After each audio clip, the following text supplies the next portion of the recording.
introverted noise. Hurry up, Daddy.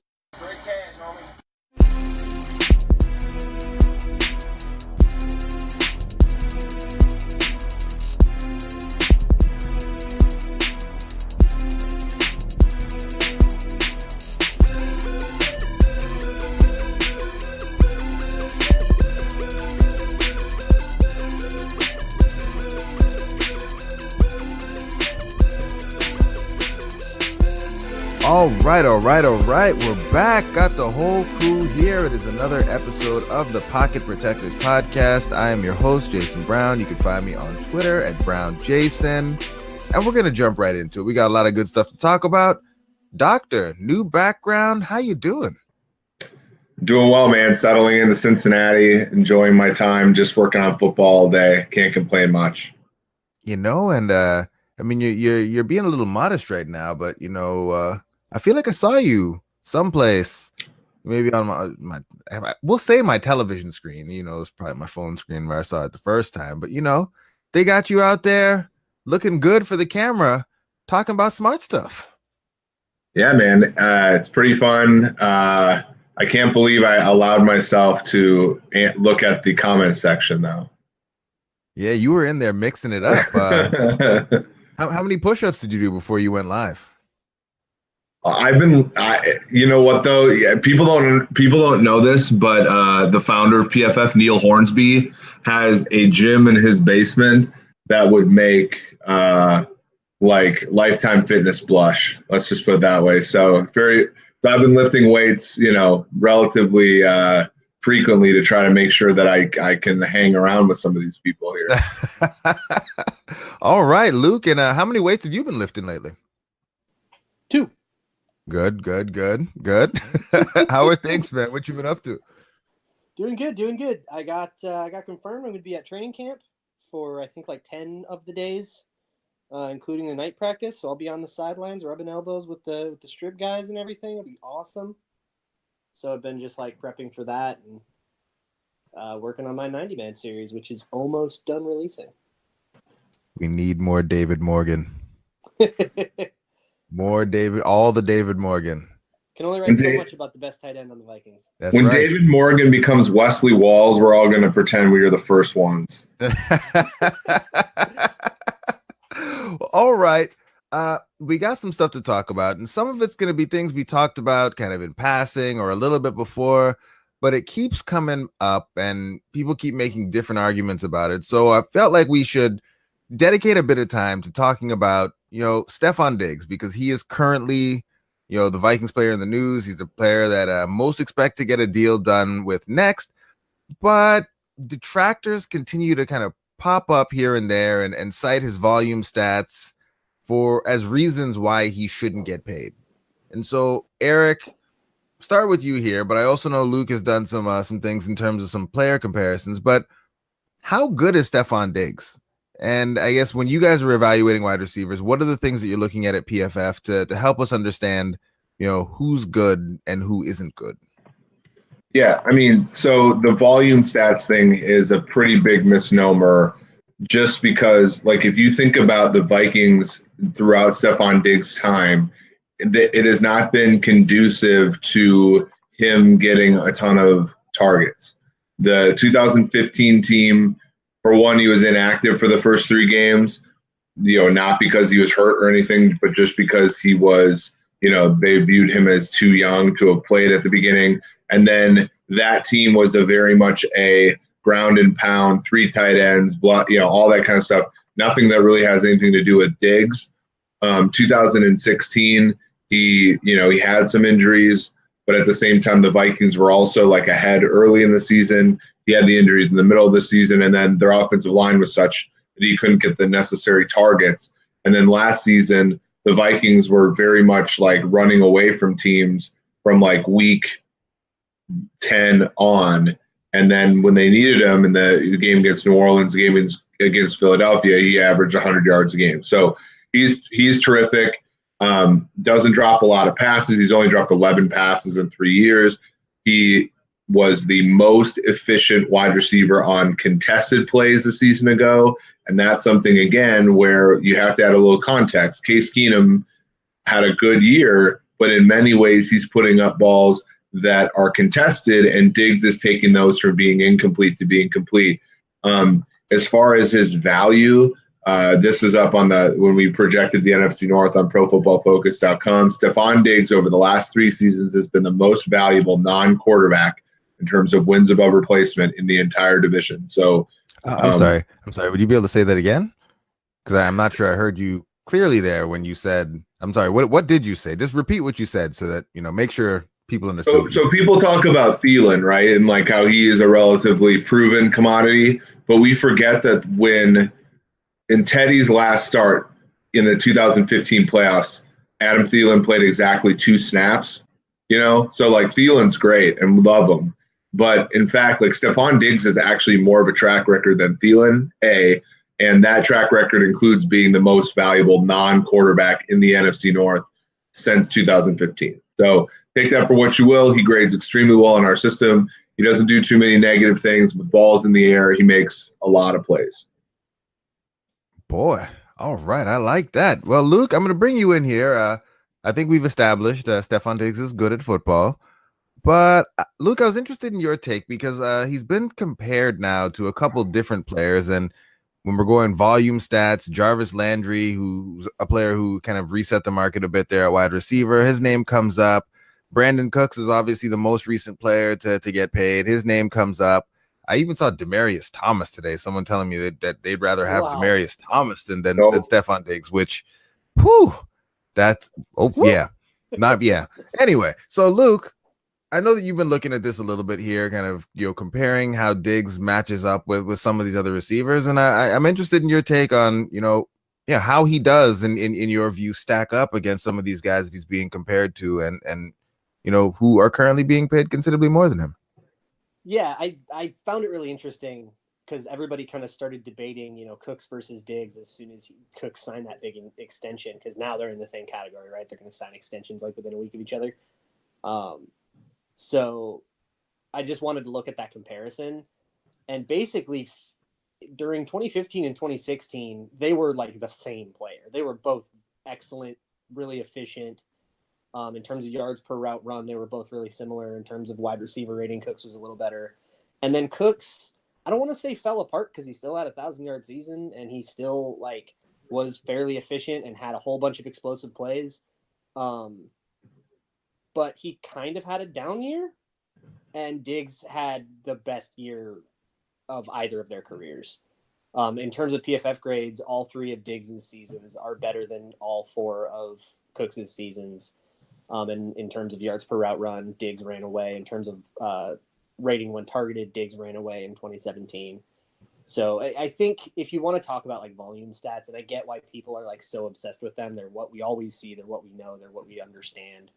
But all the stuff that you brought up, Eric, sometimes there were 3 tight end sets, sometimes you're running because you're ahead, and you have to account for that, right? You can't downgrade Diggs because he didn't catch a ball on a running play. That makes no sense.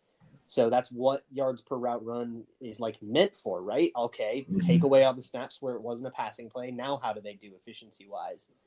And that's why it's stable. It's because that's a very good idea and a good thing to adjust away without adjusting too much away. And from that angle, Diggs is a better a better wide receiver than the guy who just made $80 million. But I would also caution that Cooks' contract only had a quarter of it guaranteed, and I would imagine Diggs gets more guarantees, and that will probably bring the overall number down. And they can also use certain incentives that can bring the cap number down, because both 1,000-yard season incentives and play all 16 game incentives would be considered not likely to be earned under the current cap rules, which means they wouldn't count against the cap, and that space would probably roll over. One of the things I think to consider with Brandon Cooks, and you have to be really careful when you're evaluating wide receivers. And so, for example, this, to me, I think the better comparisons to be making for, if you're trying to compare Diggs to receivers is somebody like Michael Thomas of New Orleans, right? So Michael Thomas is, one of the more valuable receivers in the NFL a season ago, but he has, much like Cooks had, Drew Brees throwing him the football, right? Cooks is so far in his career had Brees, Brady and now Jared Goff, whereas Diggs has had Bridgewater with Turner, Bradford with Turner, Shermer, and Keenum with Shermer. Like those contexts matter, and what we have found at PFF is if you adjust, as Luke said, yards per route run, even quarterback rating on targets, extremely stable stats for receivers. If you adjust for quarterback performance, a lot of that goes away. And so, in some sense, like you have to be careful. When you look at Diggs, the reason I think a lot of us are buying into him is he has been great even with suspect quarterback play. And I think even for those of us who are bearish on Case Keenum, or not Case Keenum, on Kirk Cousins, we're still like, we don't think necessarily that Cousins is going to bottom out bad enough for guys like Diggs and Thielen not to be good. So whereas with Cooks, Cooks is very good at some things that are unstable. Deep passes, for example, he's second in the NFL, but that's one of our more unstable stats. So a lot of Cooks, 60% of Cooks' receiving yards last year came on balls that were more than 20 yards in the air. Like you flip that even a little bit, and he becomes a 750. He becomes Sammy Watkins from a season ago, which may or may not be worth that money.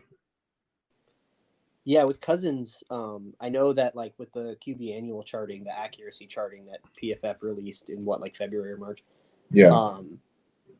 With Cousins, most of his passes were, I think it was like the frame designation, where it's not like a perfectly thrown ball, but one that is like on their body catchable. Maybe they have to adjust to it, but a decent wide receiver should be able to haul that in. And a lot of Cousins' passes fell into that kind of like second category that still counts as accurate but isn't perfect. And having two guys like Diggs and Thielen means that you can convert most of those into receptions. So the designation between accurate plus and just accurate becomes a lot less important when you have a wide receiver that can basically erase those inaccuracies. Mm-hmm. And Luke, you mentioned yards per route run. Is that the most, I guess, stable predictive metric that we have for wide receivers? As far as I understand, unless you have something else I don't know about, Eric. Quarterback rating when targeted, if you take that wholesale, is actually a little bit more stable. But that's often because quarterback play is most stable. So if you adjust for quarterback play, then some of those underlying metrics, Pro Football Focus grades for one, are in that category as well. And then yards per route run, very much as Luke said, because it adds context. If you're not on the field all the time, some teams rotate their receivers, for example, or your team runs the ball more than other teams. It adds in a better efficiency metric than for you, basically. Awesome. All right. Well, we've got that out of the way. I feel like we're not going to belabor the point too much. Everyone here is in agreement. Stefon Diggs needs to get this money. There's another player who, not necessarily Viking specific, but it's kind of rehashed some of the old debates, the debates that came up during draft time around Saquon Barkley.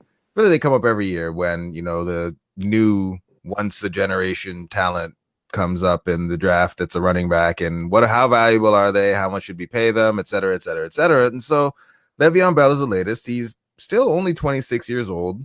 In his prime, been a workhorse back. Absorbs a ton of touches both in the running game and the pass game, and he would like to be paid essentially like a top 10 wide receiver is really the range that he's looking for in terms of commitment as you move forward. So the franchise tag is paying him, I think, $14.5 million, which is a considerable amount of money. That's wide receiver money, but obviously he wants that commitment over the long term, that guaranteed money. And so, generally we are on the don't pay running back side of things around here, but with a player who is as good as Le'Veon Bell. Eric, is he someone we should make an exception for because he is so clearly an elite talent? Yeah. So we, George and I wrote this on ProFootballFocus.com this morning, and then we had it on the forecast as well, which came out today. And the idea is that, so we know that running the ball is a negative proposition from the perspective of EPA, and running the ball to Bell is no different. Another thing to consider is the fact that his Pro Football Focus grade on a per rush attempt basis has gone down every year since 2015. His yards per carry went down by almost a full yard last year. So as a runner, the trends are not moving in the right direction. Receiving the ball, the age curve for running backs is actually relatively flat. So guys can stay good receivers, as we found, whether it be yards per route run, those kinds of things. But is that enough to like consider a player like Bell differently than other running backs? And we came to the conclusion that no, it's not, because when you look at Bell and running backs in general, throwing the ball to a running back is worth like 1/3 of throwing the ball to other positions. And even if a running back's out in the slot, it's about 1/2. So even if you split them out, when Bell goes into the slot, he does not become Jarvis Landry. He just becomes Le'Veon Bell in the slot. And so those are things that, like, we look at that and you're saying, okay, well, we make, Bell's exceptional at what he does, but what he does is simply not that valuable, even if it's different than what a lot of players with his position designation do. When it comes to like things like wins above replacement, he's about 1/3 as valuable as Antonio Brown on his team, and about 1/6 as valuable as Ben Roethlisberger. So if you're thinking about who to make happy on that team, Bell is probably not one of those players. And then kind of lastly, the icing on the cake is that the slot receiver is already on the Pittsburgh Steelers. Juju Smith-Schuster led, I believe it's yards per route run from the slot for among all players a season ago by a mile. So he's already good enough there. When Bell was injured in 2015, D'Angelo Williams almost put up 1,000 yards. He had 11 rushing touchdowns. So like, it's just a fundamentally replaceable position, no matter who the back is. And so it's weird that Bell turned the offer down, to be quite honest. And it's also weird that the Steelers made such an offer, although the guaranteed money makes it seem as though the deal wasn't as player-friendly as we first looked at it. And is there any value? So one of the things that someone said, kind of as we were discussing it a bit on Twitter, was that one of the arguments, I guess, that Bell made was that the volume of touches that he absorbs in and of itself is valuable. That he touches the ball more than anyone other than the quarterback, and as such should be paid. Maybe not as much as the quarterback, but maybe more than some other player who isn't touching the ball as frequently. Is there a value in that? In that he is able to absorb that high amount of touches in a given season? How much do you want to pay for 2.5-yard plays? Well, that's it. That's exactly it, right? So like you're talking about, so the my favorite anecdote in this, and as like I went to the Kansas City Chiefs playoff game against the Steelers 2 years ago, and the Chiefs were 100% content to run 6 defensive backs out there and allow Bell to rush for 170 yards at 5.5 yards a clip. And the reason was that, well, for one, it got more difficult to run in the red zone. But for two, when they allowed Ben Roethlisberger to drop back and throw, they were gaining more than 5.5 yards a pass, right? And so in my estimation, having a running back like that almost goads you into doing less efficient things.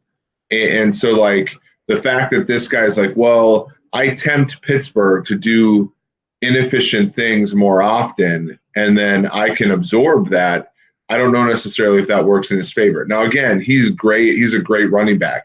And if all you could do in football was run the ball, he'd be one of the most valuable players in the league, right? But there are just simply other options, and there are cheaper options, right? So like in the 3rd round, you could get that. I mean, last season, the 2 best running backs in the rookie class were drafted in the 3rd round.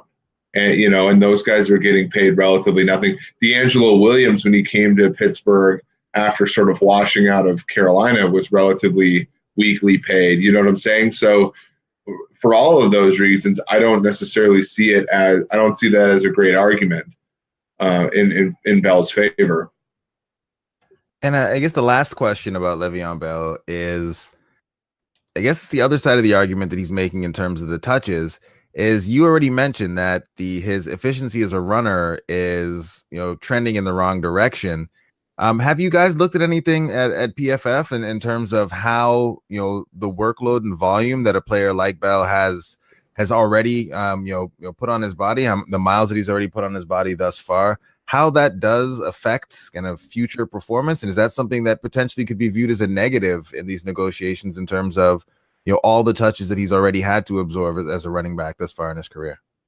Yeah, not explicitly, but we have done age curves to sort of validate what other people have found for running backs, and they're 100% on the mark in terms of, running backs do peak at a certain age. Weirdly, it's more on the volume side, so they get the most volume in the beginning of the career. From a yards per carry perspective, it's actually monotonically declining with their age. So like they're the most efficient when they're young, and then they sort of like fall off a little bit as they get more volume and they get more tread on the tire.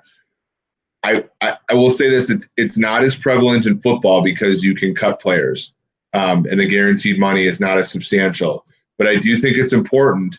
And baseball, hockey, all these sports, the bad teams do this. You should never pay somebody for what they've done. You should always pay them for what you think they'll do. And we've discussed two players tonight, and I think that they embody this perfectly.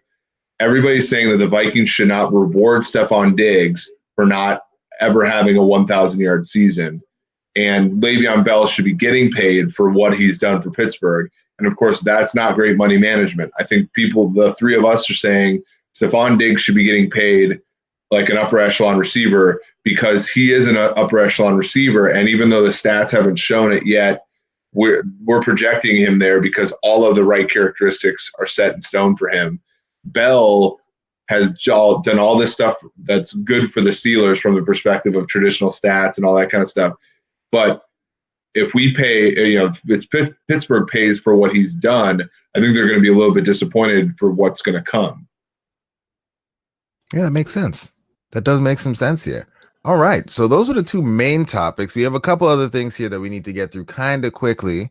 The next two, because I'm going to bundle them up together here, Eric, and, putting you back on the spot because you work for the organization that as Vikings fans, we love to hate.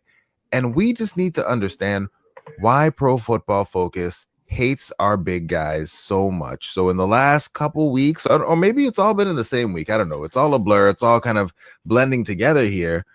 But first you come out and say that we have the 28th ranked offensive line in the NFL.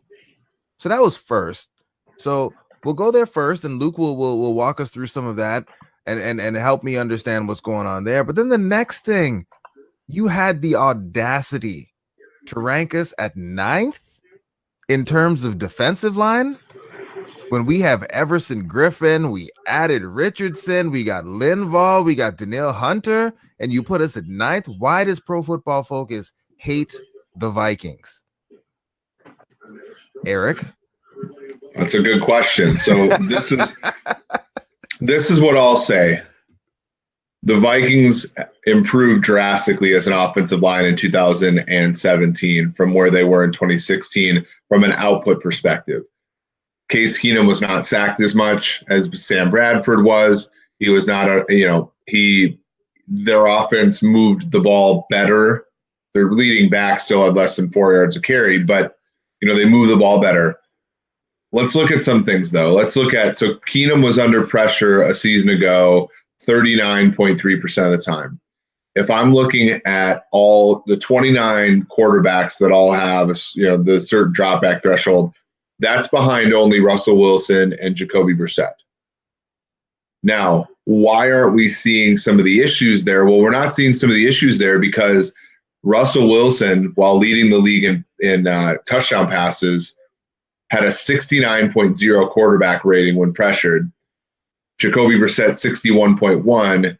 Deshaun Kaiser, who's right below Keenum in pressures taken, 32.8. Keenum's at 78.5. Now, we know we've talked about this. That's an unstable stat. Keenum's probably on the higher end of the variance there. Some of the other guys may be on the lower or median part of the variance. So when pressure happened to Minnesota in 2017, it was not we as fans didn't notice it in real time, but it was happening. Here's the other thing. Keenum took a sack on just 10% of his pressure dropbacks, 10.7. That was second best in the NFL, just ahead of Phillip Rivers, who had 8.1. And Phillip Rivers was on a huge streak that got him there. When Keenum was first most of the season. So even when Keenum was pressured, he didn't take sacks very often. So a lot of those are sort of in place. that make us, I think differently about the quarterback situation. Just for like a little bit of context, Bradford took a sack on 19%. So twice as many times that he was pressured, Bradford took sacks in 2016. So to me, that's the offensive line discussion. They didn't run the ball quite as well, I think, as people thought. They were better on like 4th and 1 and all those like tragic plays that Seattle was running in 2016. But ultimately, there are some underlying things that I think are troublesome. They lose Joe Berger. That also is not a trivial thing to come back from. I think along the defensive line, there's a lot of really talented pass rushers in the NFL. I think the Vikings paid Danielle Hunter, and I'm pretty bullish on him. Joseph's great, not the more of a run stuffer, but a pretty good pass rusher for his spot. Richardson's good as well. Griffin, I think that we're starting to project Griffin a little bit in terms of age, and then there's a huge question of who the heck are their backups, right? Most of the really good defensive lines in the NFL, you have players that can kind of cycle in and out. I think that's a big question for Minnesota. And while I don't necessarily know if I'd rank them 9th, I do think that it's defensible. Okay. All right. Luke. Yep. What are your thoughts on the propaganda that Eric just shared? So I looked into it because I actually read Ted Glover's Daily Norseman piece on that line article, and he was like, "There's no way that 3 of our linemen are worse than Matt Khalil." That kind of makes sense. So I wanted to look into it and just see is there any reason to project different grades next year than we would project this year? And the O-line grades are really stable, so unless there's a reason to, I wouldn't. I would project Nick Easton to have pretty much the same year. In terms of Riley Reef, he had 4 seasons leading up to 2017 that he was in the 70s in terms of grade, and then he had a down year in 2017, and I believe he was playing hurt for a lot of his worst games. So I would imagine that can bounce back if he can stay healthy. And in terms of Elfline, I looked really deep into Elfline's grades and his production and stuff. And in terms of pressures, he trended up pretty heavily as the year went on. He gave up 26 pressures, which is really bad for a center. 14 of them came in the first 6 weeks, including a complete meltdown in the home Packers game, the one where Aaron Rodgers got hurt. Elfline melted down in that game. He was awful. But from the rest of the season on, he really started to clean it up. And I actually think his game by grade, off the top of my head, his game by game grades kind of reflect that as well. So for a rookie to have a tough start to his rookie season and then trend up, a lot of rookies have tough rookie seasons and then kind of pull it together, and then their sophomore season is a much better indicator of who they are. So I think that's reason to believe that there's a chance that both Reef and Elfline outdo their 2017 seasons grades wise. But on the other hand, the Remmers moving into guard might cause a drop for him, and Hill is a drop off from Berger, considering he's the only guy who we're actually swapping out. So I think that if I were to predict it, I would probably predict the line to rank about the same in terms of PFF grades as they did in 2017, around 22nd or 23rd. But I definitely get why Mike Renner projected them downward, because you got rid of Berger and you replaced him with Rashad Hill. Rashad Hill is worse than Berger. And he plays a more valuable position. So yeah. Okay. All right. Well, the last couple things for us to do here. We got a couple questions from twitter.com, and they're both for Eric. Sorry, Luke. And we talked about it a little bit with some of the QB clustering stuff on the last show, but Miles Gorham had a question about, QB clustering. We were talking about, Kirk Cousins and taking sacks and, Case Keenum avoiding pressure and things like that.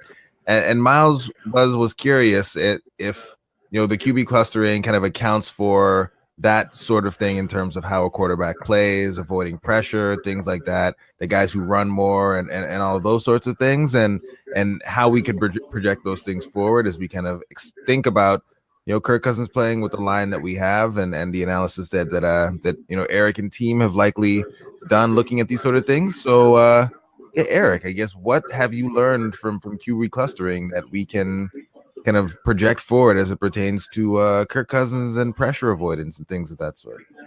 Yeah. So in our grades are things like how a guy handles pressure. So certainly the fact that Keenum isn't taking as many sacks, for example, when he's under pressure is going to be reflected positively in our grades. The fact that he's not, like if a quarterback runs into his own sacks, that's going to be negatively graded, those kinds of things. So the fact that, if Cousins in the fourth cluster, that's meaning that like some of that is taken into consideration. His lack of pocket presence at times is in there. But at the same time, like pressure rates, some of those things are not attributable to the quarterback. So if Trent Williams goes out, and that's not something necessarily Cousins has control over. So if you give him a better environment, he might not necessarily have to be as poor in the pocket and things like that. So you can learn, certainly the stuff that we grade on a drop back per drop back basis goes into that clustering. And seeing a guy like Cousins in the same cluster as a guy like Bortles is troubling. That being said, we've seen Cousins in clusters with players like Aaron Rodgers at times. And so I think what to me that the biggest thing to learn from that, and if you're a Vikings fan, I think it depends upon how you view the supporting cast, but it can be good news, is that you can possibly see Cousins kind of elevating himself to the upper clusters in subsequent seasons with the Vikings, provided everything goes well. I like that. And then the last thing here, Kirk Cousins, more of it, and Eric, where does the narrative that Kirk Cousins is bad in the red zone come from when his stats look okay? Yeah, I think the issue with stats is that you have to provide, they have to provide context, right? So if you are, putting up 4,000 yards, 25 touchdowns, et cetera, you have to ask questions like, well, how does he do in the red zone? How does he do? And some of these things, the answers are unstable, but how does he do in the red zone? How does he do when the playoff, position is on the line? How does he do? What are his sack rates? Those aren't in his quarterback rating, for example. How many of those sacks are attributable to him? I think those are the places to look. And, for me, I would say, if you're looking at trying to project him this season, I think he's probably going to have similar stats than what he had in Washington. The question just always becomes to me is, what does that mean for the sake of the Vikings? Does that mean, is he putting up these numbers when they're ahead to extend leads, or is he putting them up, to come back from being, far behind? Those kinds of things. I don't know, and that's why I'm, very curious to see how he does. All right. Well, that was it. That's everything I wrote down. We made it, gentlemen. Eric, you plug some of your stuff, but I'm gonna need you to do it again just in case folks weren't paying attention there. You guys have been really, really busy here with the forecast, pumping out articles over at Pro Football Focus. What are the things that you've produced here lately that the people should be looking for? Yeah, so we have the PFF forecast that comes out every week. We're going to start doing 2 a week during the season. We have the NFC South. We previewed them last week. We're going to have an article kind of with our win projections going out there. We like, honestly, a Super Bowl future that's anything above 20-1 for New Orleans or Atlanta is very good. We like Carolina's under. And then, there are a series of YouTube. So I did 3 win total projections on YouTube for us last week. I'm going to do a preview of the Houston Texans season tomorrow. We have the Le'Veon Bell article that came out today. So a lot of fun, great to be able to talk football with you guys and say that I'm working. That's a lot of fun. Yeah, that is outstanding. Luke, you've also been a pretty busy man here. Before you get into plugging, this great work that you're doing on all of the players on the roster, whose story has been the most interesting so far that you found? Ooh, that's a really tough one because there are a lot of really, really interesting ones. But I think I'm going to go with Trey Matthews. He's safety from Auburn, and he started his career in Georgia for the Bulldogs, where he grew up. Is like a hometown team, total dream. And then he had some trouble with his grades. He got in trouble for trying to double cash some of his scholarship checks. It was like a whole theft scandal. He had double shoulder surgeries. He couldn't even lay down and be comfortable. He was in like this deep depression, ended up getting kicked off the team, transfers to Auburn. And from there, he basically grinds his way back through more injuries. And by his senior season, he's a superstar for the 2017 Tigers. And he brings that all the way back to the SEC championship, where he's basically playing his now the Georgia Bulldogs that had spurned him in the SEC championship, and we know how that ended up. The Bulldogs crushed Auburn, and that was how his college career ended.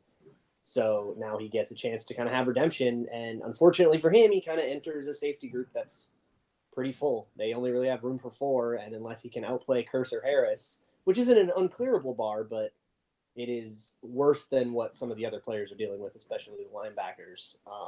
He'll probably have to either deal with being on the practice squad or have to, hope that he puts good enough preseason tape out there to catch the eye of another team. When you write the movie of his story, though, he's going to need to win in that SEC championship game.